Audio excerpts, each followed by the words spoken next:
आजा। तो कल हम लोग किया था डीआरआर बनाने का दरकार है अपने को, ठीक है। बट डीआरआर में दो कंडीशन है, अगर आउट ऑफ प्रॉफिट हो रहा है तो कितना डीआरआर में ट्रांसफर करेगा, 100%।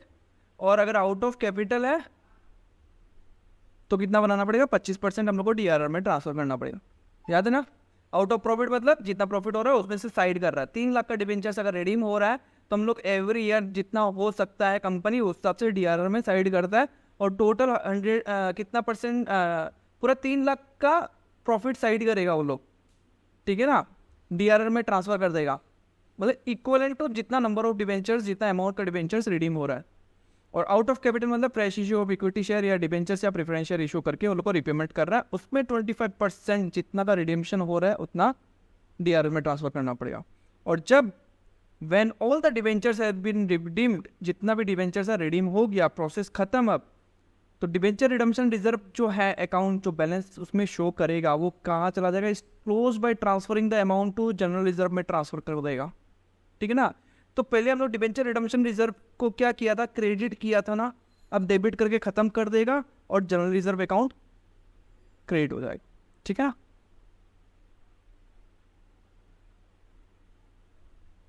ये भी बताया ही था कब कब डिबेंचर रिडम्पशन रिजर्व बनाने का दरकार नहीं है। अगर कन्वर्टिबल डिबेंचर्स है, जो डिबेंचर्स कन्वर्ट हो जाएगा इक्विटी शेयर में, मतलब उन लोगों को पेमेंट करने का दरकार नहीं है, तो डीआरआर बनाने का दरकार भी नहीं है। पहला बात तो ये, कन्वर्टिबल डिबेंचर्स को नहीं चाहिए, ठीक है। और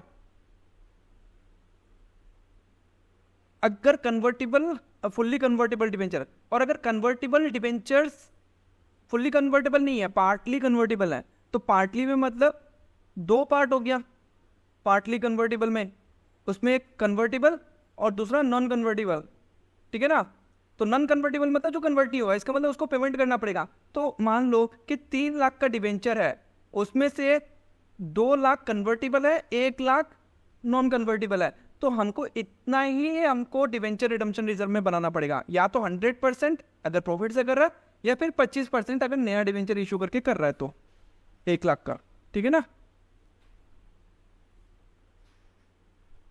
category of companies exempted from creating DRR, कौन सा कंपनीज डीआरआर नहीं बनाएगा, इजी है। पहला, all India financial institutions regulated by Reserve Bank of India, ठीक है ना।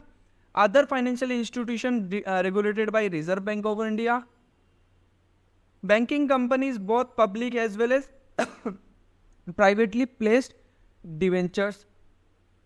तीनों का मतलब कुछ नहीं है, बस बैंक के लिए बोल रहा है वो कि जो भी बैंक है वो लोग अगर डिवेंचर इशू कर रहा है तो वो लोगों को डीआरआर बनाने का दरकार नहीं है, क्योंकि वो लोग के पास तो ऐसे भी फंड है ही है, ठीक है ना। चौथा, housing finance companies registered with national housing bank, ठीक है। Condition for investing 15% of the debentures mature during the year.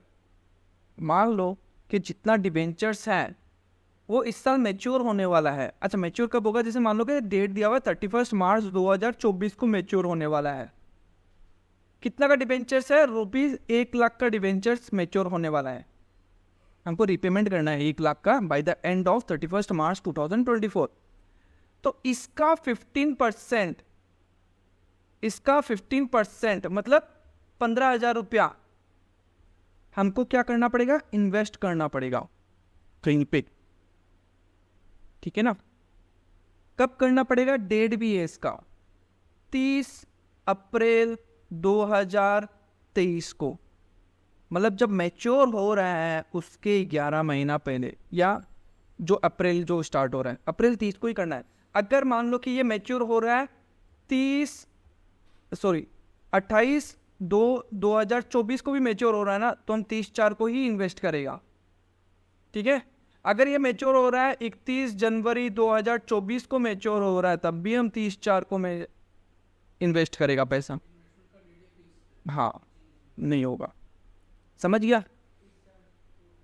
तो as per rule 18 of the companies rules, every company which has issued debentures are required to create DRR before 30th April of each year.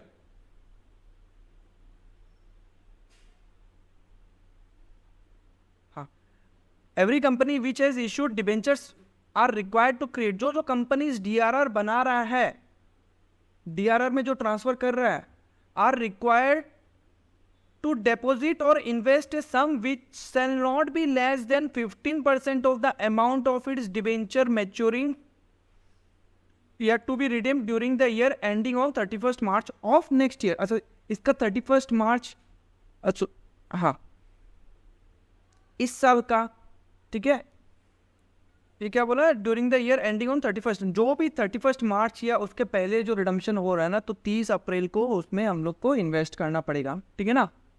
अच्छा, ये invest कर दिया यहाँ पे। ये invest करने के बाद जब रिडम्पशन का डेट आ गया, मान लो कि 30/3 आ गया या 30/1 आ गया या 28/2 आ गया, उस डेट पे क्या होगा, हम लोग मैच्योर करवा देंगे। जो इन्वेस्ट किया हुआ पैसा है वो वापस आ जाएगा एलोंग विथ इंटरेस्ट, जो भी इंटरेस्ट होगा, ठीक है ना। ये मैंडेटरी है, एक तरह से ये सिक्योरिटी डिपॉजिट की जैसे हो गया, ध्यान रखना। मेरा एग्जांपल बनाया हुआ ही है, तुमको यहाँ से समझा देता है, इनको पता ही था, तुम लोग को डाउट होगा इसमें, ठीक है। पहले ये एग्जांपल समझ लो, फिर कुछ डाउट होता तो बोलना, ठीक है ना।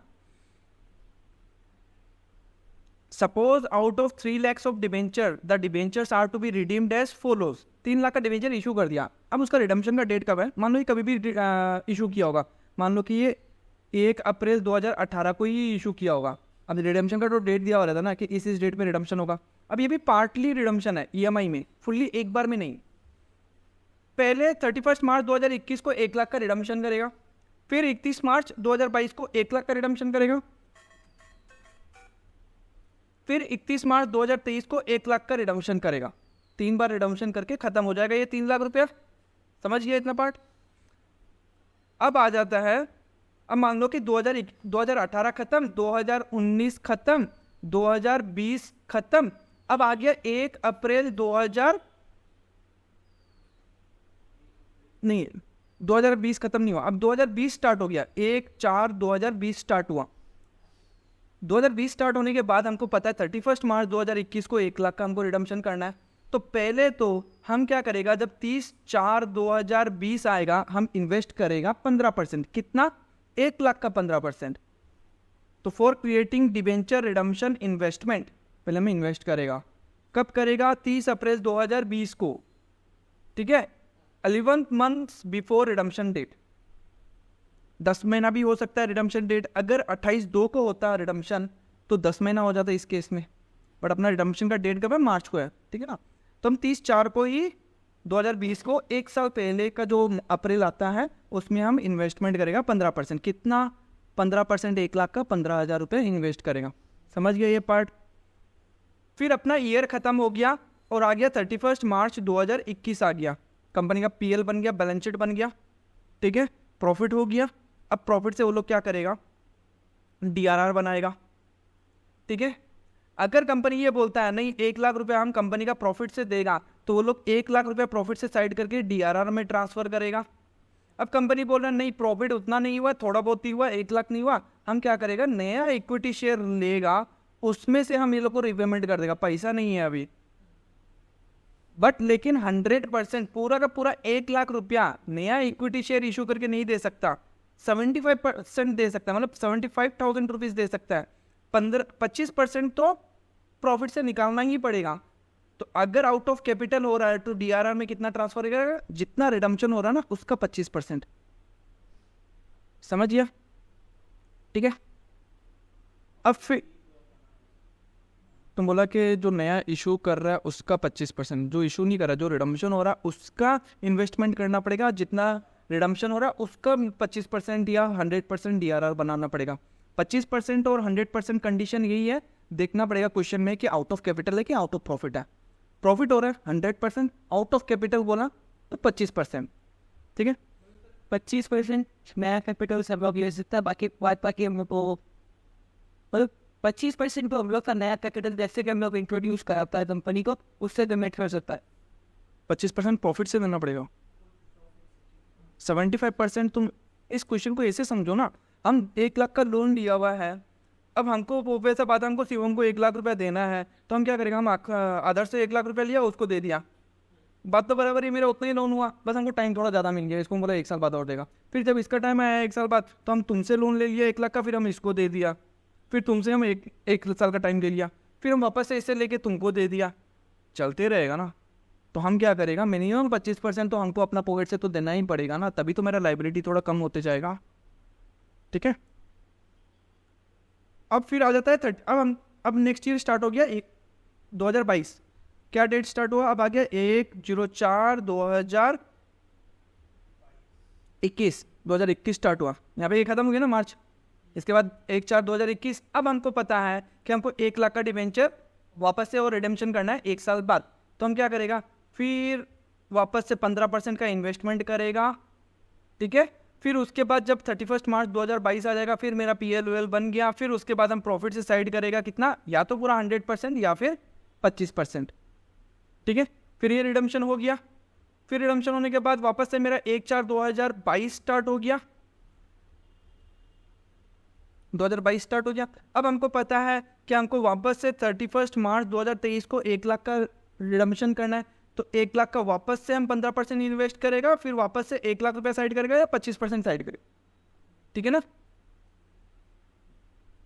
जी समझ गया, कोई दिक्कत है। अब जर्नल एंट्रीज में आ जाता है। ठीक है, पहला फॉर मेकिंग, जो इन्वेस्टमेंट करता है ना, इन्वेस्टमेंट को क्या बोलता है, डिबेंचर रिडम्पशन फंड इन्वेस्टमेंट। जो डिबेंचर हम लोग रिडम्पशन कर रहा है उसका जो फंड का इन्वेस्टमेंट है। ठीक है ना, तो एक तरह से अपना एसेट हुआ कि नहीं हुआ, हम लोग इन्वेस्ट कर रहा है, और एसेट सारा क्या होता है, डेबिट। तो debenture redemption investment account debit, और पैसा चला गया अपना तो बैंक अकाउंट क्रेडिट। ये कब होगा, 30 अप्रैल को। ठीक है, फिर आया 31 मार्च। 31 मार्च को पहला एंट्री अपना क्या होगा, ये जो इन्वेस्टमेंट किया है उसको हम लोग बेच दिया वापस से, मतलब उठा लिया पैसा। उठा लिया पैसा तो मेरा बैंक में पैसा आ जाएगा, तो बैंक अकाउंट डेबिट। ये रिडम्पशन इन्वेस्टमेंट जो है, ये जो मेरा एसेट है वो खत्म हो जाएगा, तो उसको क्रेडिट कर दिया। अगर कुछ इंटरेस्ट है, इफ एनी, क्वेश्चन में दिया हुआ रहेगा, तो टू इंटरेस्ट ऑन इन्वेस्टमेंट, मान लो कि 15,000 रुपये इन्वेस्ट किया था ऊपर वाला क्वेश्चन के हिसाब से, हम लोग को आया 16,000 रुपये विथ इंटरेस्ट, तो बैंक में आया अपना 16,000 रुपया, यहाँ पे आ जाएगा 15,000 रुपया, और यहाँ पे आ जाएगा 1,000 रुपया। ये एसेट बढ़ गया, ये एसेट कम हो गया, ये क्या हो गया, इनकम। ठीक है, फिर हम लोग क्या करेगा, डिबेंचर रिडम्पशन वही 31 मार्च को जो प्रॉफिट हुआ अपना, उसमें से हम लोग क्या करेगा, DRR में साइड करेगा। ठीक है, तो PL अकाउंट क्या हो जाएगा, debit to DRR, debenture redemption reserve. ठीक है, ये भी 31 मार्च को, ये भी 31 मार्च को। फिर अगर हम लोग रिडम्पशन कर देगा, रिडम्पशन का प्रोसेस हो गया, वैसे डिबेंचर होल्डर्स को पेमेंट कर दिया, तो जो डिबेंचर रिडम्पशन रिजर्व में यहाँ पे ये जो बच गया, तो इसको क्या कहाँ ट्रांसफर कर देगा, जनरल रिजर्व में। तो debenture redemption reserve account debit हो जाएगा टू जनरल रिजर्व। ठीक है, अब आ जाता है on becoming debentures, on debentures becoming due for redemption. अब डिबेंचर्स के ऊपर पेमेंट करना है, तो डिबेंचर अपना क्या है, लाइबिलिटी। अब पेमेंट का टाइम आ गया 31 मार्च को, तो हम लाइबिलिटी को खत्म कैसे करेगा, डेबिट करके खत्म करेगा ना। तो डिबेंचर अकाउंट क्या हो जाएगा, डेबिट। और एक और नया लाइबिलिटी हम लोग कर दिया टू डिबेंचर होल्डर, जो नाम है जिसको पैसा देना है। ठीक है, ये एक ड्यू का एंट्री हो गया। फिर जब पेमेंट करेगा उसको, तो on payment of amount to debenture holder, ये जो लाइबिलिटी है वापस डेबिट होके खत्म हो जाएगा टू बैंक अकाउंट। ठीक है, अगर पार में कर रहा है तो, अगर प्रीमियम में पेएबल कर रहा है, तो याद है हम तुम लोग को जब इशू का एंट्री करवाया था, तो हम तुम लोग को क्या बोला था कि 100 रुपये का लाइबिलिटी तो तुम लोग बुक कर लिया टू डिबेंचर अकाउंट में, और उसके साथ अगर 10 रुपये प्रीमियम दे रहा है, तो हम लोग क्या एंट्री मारता रहा, to premium on redemption of debenture. हम भी बोला था ना कि ये एक तरह से एक और लाइबिलिटी है, तुम 100 रुपया जो लोन लिया है वो तो बुक कर लिया डिबेंचर में, बट जो तुम वादा किया है उसको कि 10 रुपये एक्स्ट्रा देगा, प्रीमियम देगा, वो भी तो तुमको लाइबिलिटी बुक करना पड़ेगा उसी टाइम, याद है ना। तो premium on redemption of debenture लिखता रहा। अब तुमको वो दोनों पेमेंट करना है, 100 भी और 10 भी। तो डिबेंचर अकाउंट डेबिट 100 रुपया, जो वादा किया था कि 10 रुपये एक्स्ट्रा देगा, तो premium on redemption of debenture account 10 रुपया। ठीक है, तो डिबेंचर होल्डर कितना हो जाएगा, 110 रुपया। ठीक है, और जब पेमेंट करेगा तो डिबेंचर होल्डर टू बैंक 110। ठीक है, Illustration 37, Bangaigaon Petrochemicals Limited issued 1,012% debenture of 100 each. Give journal entries for issue and redemption of debentures in the books of company under the following situation. अच्छा वो तुम लोग में थोड़ा डाउट होगा कि सर उस टाइम हम लोग जब एंट्री किया था issue at par issue at premium में, ठीक है, तो उस टाइम हम लोग डिवेंचर होल्डर वाला एंट्री क्यों नहीं किया? ठीक है ना। तो देखो वो क्वेश्चन था, वो जो हम लोग का जो टॉपिक था ना, वो टॉपिक था issue of debentures with terms of redemption, ठीक है ना, कि जो हम लोग डिवेंचर इशू किया है उसको क्या टर्म्स में, क्या रिडम्पशन का टर्म्स में इशू किया था उस टाइम, वो एंट्री खाली एक बार उतना ही पार्ट तुम लोग को सिखाया है, उसका आगे का पार्ट अभी तुम लोग को यहाँ पे आ गया, ठीक है ना। तो यहाँ पे क्या बोला, जर्नल एंट्रीज देना इशू का भी और रिडम्पशन का भी एंट्री करना है। रिडम्पशन मतलब डिवेंचर होल्डर वाला भी एंट्री करना है, ठीक है ना। Issued at par and redeemable at par at 5 years, 100 रुपया ले रहा है 100 रुपया दे रहा है, कोई दिक्कत नहीं है। कितना, 1000 डिवेंचर है 100 रुपया करके, मतलब 1 लाख रुपया उठाया, तो bank account debit to 12% debentures 1 lakh, ठीक है। जब डिवेंचर्स ड्यू हो जाएगा रिडम्पशन के लिए तो यही क्या हो जाएगा, debenture account to debenture holder, ये जो लाइबिलिटी यहाँ पे बुक किया था उसको डेबिट करके खत्म कर दिया, एक नया लाइबिलिटी आ गया। और जब पेमेंट करेगा, पार भी तो कर रहा है रिडम्पशन, तो debenture holder to bank 1 lakh रुपया, समझ गया। आ जाओ, issued at par and redeemable at premium of 5%, ठीक है। तो अपने को तो 100 रुपया ही मिलेगा, तो bank account debit 1000 into 100 1 lakh, और डिवेंचर में कितना चला गया 1 लाख, 5% एक्स्ट्रा प्रीमियम दे रहा है ना, तो premium on redemption of debenture book कर दिया। हम पेमेंट कितना करेगा डिवेंचर होल्डर को, इतना, ठीक है, और उतना ही लॉस हो गया, loss on issue of debenture 5000, ठीक है। अब डिवेंचर ड्यू हो गया रिडम्पशन के लिए, तो हम ये डेबिट कर देगा और ये डेबिट कर देगा, कौन सा, ये दो अमाउंट डेबिट करेगा, क्योंकि इतना पेमेंट करना है ना। तो 12% debenture account 1 lakh, premium on redemption of debenture account 5000 to debenture holder 1 lakh 5000, और जब पेमेंट करेगा तो डिवेंचर होल्डर टू बैंक, ठीक है। Issued at a premium of 5% and redeemable at par after 5 years, 105 लेके 100 रुपया बुरा आ रहा है, ठीक है, तो 5 रुपये अपना फायदा हो रहा है, सिक्योरिटीज प्रीमियम में जाएगा, तो अपने को बैंक में कितना मिलेगा 105, 1,05,000 रुपया आ गया, डिवेंचर में जाएगा 1 लाख रुपया, सिक्योरिटीज प्रीमियम में जाएगा 5000, ठीक है ना, ठीक है। अब रिपेमेंट कितना करेगा, इतना ही करेगा, क्योंकि कोई प्रीमियम नहीं दे रहा है हम लोग। तो 12% debenture to debenture holder 1 lakh रुपया, और जब वो लोग को पेमेंट कर देगा तो debenture holder to bank 1 lakh रुपया, ठीक है, समझ गया।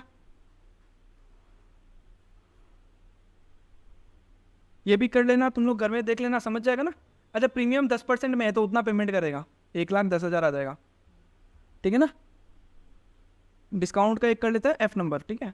Issued at discount of 5% and redeemable after 5 years at a premium of 5%, ठीक है। तो अपने को मिलेगा सबसे पहले 95, तो बैंक अकाउंट डेबिट 95,000, डिवेंचर में जो जो अमाउंट पहले आता है ना उतना उतना लिख लो पहले। तो डिवेंचर अकाउंट में कितना जाएगा, 1000 इंटू 100 1 लाख। अच्छा, प्रीमियम में रिडम्पशन कर रहा है 5% का, तो हमको पता है premium on redemption of debenture कितना हो जाएगा 5000, लॉस कितना हुआ 95 था, 5 रुपये वहाँ पे लॉस और 5 रुपये यहाँ पे लॉस, टोटल 10 रुपये का लॉस। तो loss on issue of debenture कितना आ जाएगा 10,000। पेमेंट कितना करेगा 1,05,000, तो 12% डिवेंचर अकाउंट डेबिट, जो यहाँ पे ये क्रेडिट हो रहा था ना, इसको डेबिट कर देगा। Premium on redemption of debenture को डेबिट कर दिया टू डिवेंचर होल्डर, और जब पेमेंट हो जाएगा तो डिवेंचर होल्डर टू बैंक, ठीक है। ये भी होमवर्क कर लेना, इजी है, समझ में आ गया था। आ जाओ, यहाँ से इंपॉर्टेंट क्वेश्चन स्टार्ट हो रहा है। 39 number, ABC limited issued 6,000 10% debenture of 100 each on 1 अप्रैल 2019 को। डेट्स हमेशा ध्यान रखना, इशू कब किया, इशू कर रहा है 1/4/2019 को, ठीक है, at a premium of 6%। Issue किया है प्रीमियम में, payable in full along with application. ये नहीं बोला कि रिडम्पशन जो हो रहा है पार में हो रहा है प्रीमियम में हो रहा है, कुछ नहीं बोला, ठीक है। The debentures are redeemable on 31 March 2023। अच्छा, रिडीम कब होगा 31/3/2023 को।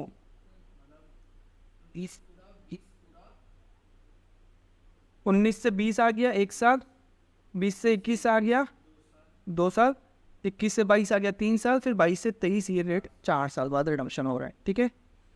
The issue was fully subscribed, assume that required investment was made in 12%, ये जो इंटरेस्ट का जो हम बात किया, government securities on April 30 of the year in which the debentures are to be redeem. अच्छा, कौन सा ईयर में डिबेंचर रिडीम हो रहा है? 2023 को। तो इसके पहले वाला अप्रैल कब आएगा बताओ? 22 में। तो 30/4/2022 को हम लोग क्या करेगा? इन्वेस्ट करेगा, ठीक है। The debentures are redeemed on due date, pass necessary journal entries. अच्छा, इस क्वेश्चन में एक चीज ध्यान रखो, ये नहीं बोला कि आउट ऑफ कैपिटल है या आउट ऑफ प्रॉफिट है, कि हम लोग को डीआरआर में कितना ट्रांसफर करना है, 100% कि 25%, कुछ नहीं लिखा, एज्यूम कर लेना, कुछ भी उस सबसे बना लेना, ठीक है। 100% लेके कर। पहले जब इशू किया तो bank account to 10% debenture application and allotment, ये प्रीमियम के साथ आया, 100 रुपया प्लस 6, हाँ 106 रुपया इंटू कितना डिबेंचर सर? 6000, ठीक है। 6,36,000 आ गया।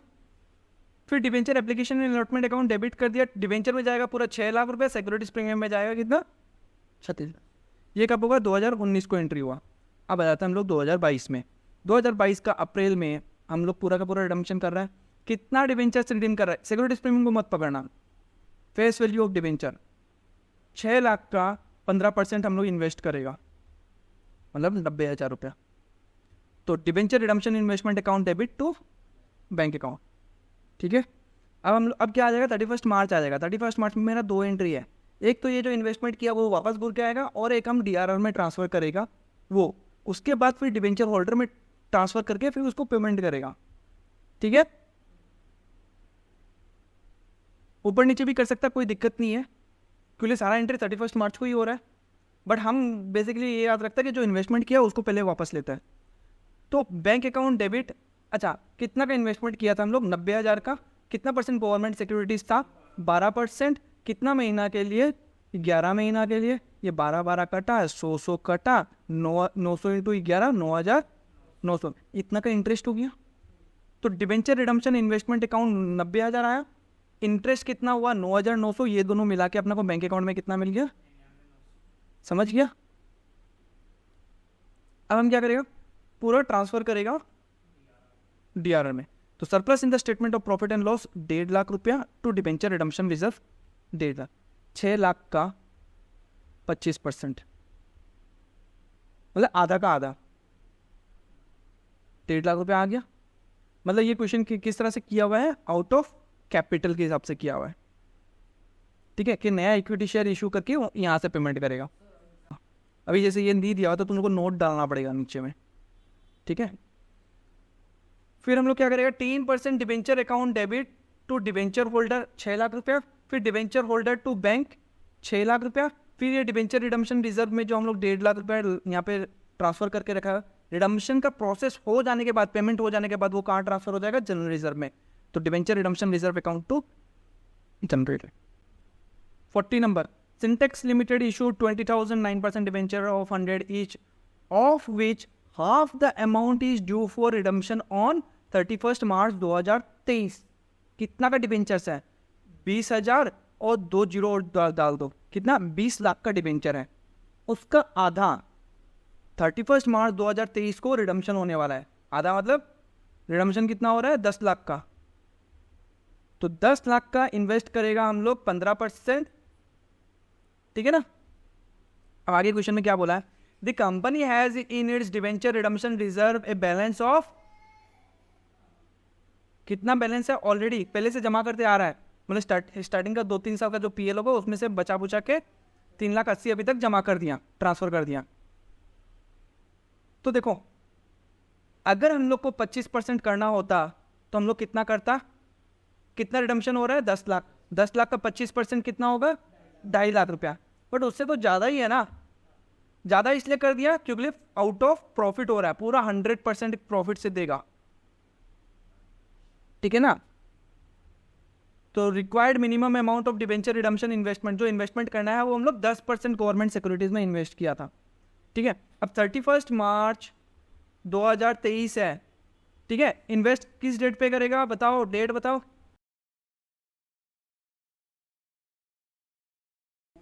गुड, 30/4/2022 को हम लोग इन्वेस्ट करेगा, ठीक है ना। कितना इन्वेस्ट करेगा? 10 लाख का 15%, मतलब 1.5 लाख रुपया। तो 30 अप्रैल 2000, अच्छा हम डेट चेंज नहीं किया, हम क्वेश्चन में डेट चेंज कर दिया, यहाँ पे डेट चेंज नहीं किया, 2022 होगा, ठीक है। तो debenture redemption investment account to bank account 1.5 lakh का इन्वेस्टमेंट कर दिया, ठीक है ना।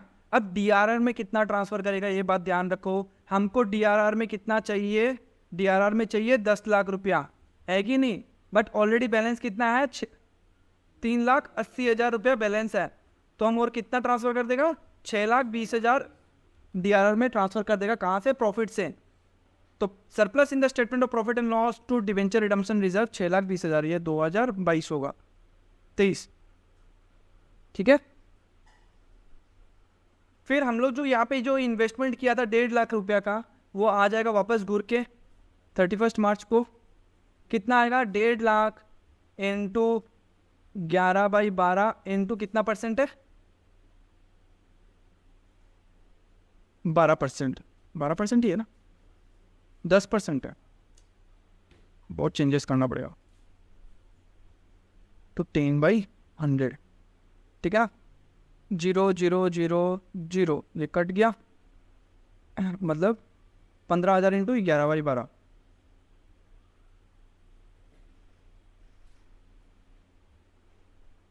15,000 इंटू 11 डिवाइडेड बाई 12, 13,750 आ गया।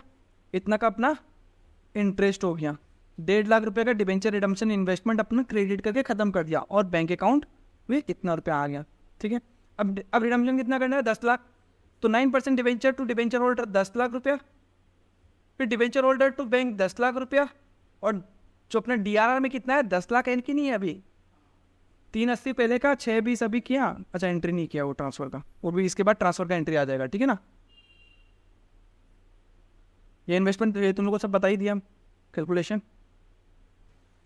On 1 April 2017 Udayan industries limited issued 9% 8,000 debenture of 100 each at a discount of 5% with a condition that these will be redeemed at a premium of 10% on 31/12/2022 out of profit. पहला बात, out of profit बोला है तो मतलब पूरा का पूरा 100% हम लोग को पीएल से लेना पड़ेगा। और दूसरा बात, रिडम्पशन का डेट कब है? 31/12/2022। तो हम लोग इन्वेस्ट कब करेगा? तो 30/4/2022 को हम लोग इन्वेस्ट करेगा, ठीक है ना।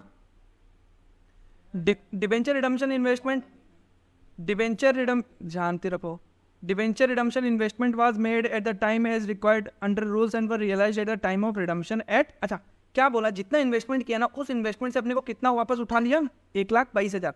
इंटरेस्ट का अमाउंट नहीं दिया हुआ है, बट हाँ ये पता है हमको कि कितना इन्वेस्टमेंट करना है। ये दोनों का डिफरेंस निकालने से अपना प्रॉफिट हो जाएगा, इंटरेस्ट अमाउंट हो जाएगा, ठीक है। तो पहले इशू का एंट्री, 8,000 डिबेंचर है, 100 रुपये का 5% डिस्काउंट पे, तो अपने को 95 रुपीज़ मिलेगा। तो 8,000 इंटू 95, ठीक है, 7,60,000 आ गया। डिबेंचर अकाउंट में कितना जाएगा? पूरा 8 लाख जाएगा। रिडम्पशन क्या है? प्रीमियम ऑफ 10%, मतलब 80,000 रुपये प्रीमियम हो गया। प्रीमियम और रिडम्पशन ऑफ डिबेंचर कितना हो गया? 80। अच्छा यहाँ पे लॉस हो गया 40,000 का, और यहाँ पे ये 80,000 रुपये का जो प्रीमियम दे रहा उसका लॉस, तो टोटल लॉस कितना हो गया? ठीक है। अब हम लोग क्या करेंगे? इन्वेस्टमेंट सबसे पहले। तो 8 लाख का 15% करो, कितना होता है?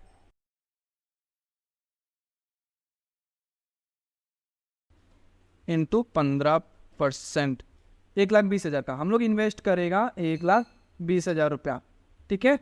तो debenture redemption investment account debit to bank account 1,20,000, ठीक है। ये जो अपना लॉस हुआ है ये हम लोग कहाँ ट्रांसफर कर दिया? Statement of profit and loss to loss on issue of debenture, PL में लेके चला गया। क्यों? कोई सिक्योरिटीज प्रीमियम नहीं है, कोई कैपिटल रिजर्व नहीं है, इसलिए हम लोग पीएल में लेके गया। याद है ना, बताया था। अगर सिक्योरिटीज प्रीमियम का बैलेंस है तो पहले उससे एडजस्ट होगा, फिर कैपिटल रिजर्व का बैलेंस से एडजस्ट होगा, फिर उसके बाद जो बच गया वो पीएल में जाएगा। ठीक है ना, ये तो काम हो गया अपना। अब इन्वेस्टमेंट करने के बाद हम लोग को डीआरआर में ट्रांसफर करना है, कितना, 8 लाख रुपया। ठीक है, अच्छा पहले इसका पैसा उठा लो। 1,20,000 जो है, 1,20,000 का हम लोग का पैसा कितना उठा, 1,22,400 रुपया उठा, मतलब 2,400 रुपया इंटरेस्ट हो गया अपना, 2,400 अपना इंटरेस्ट हो गया। तो बैंक अकाउंट में कितना आया, 1,22,400, क्वेश्चन में दिया हुआ ही था। इन्वेस्टमेंट कितना किया था, 1,20,000, और इंटरेस्ट का अमाउंट कितना हो गया, 2,400 रुपया हो गया। ठीक है ना, अब क्वेश्चन में पूरा का पूरा बोला है आउट ऑफ प्रॉफिट, तो पूरा 8 लाख रुपया हम लोग पीएल से लेके आएगा। तो statement of profit and loss to debenture redemption reserve 8 lakh आ गया। फिर डिबेंचर होल्डर में ट्रांसफर करेगा, तो 9% debenture account 8 lakh, premium on redemption of debenture 80,000, to debenture holder में 8,80,000। जब पेमेंट करेगा तो डिबेंचर होल्डर टू बैंक 8,80,000, और जो डीआरआर में जो बैलेंस बचा हुआ है 8 लाख का, उसको हम लोग कहाँ ट्रांसफर कर देगा, जनरल रिजर्व में 8 लाख होगा। हाँ ठीक है,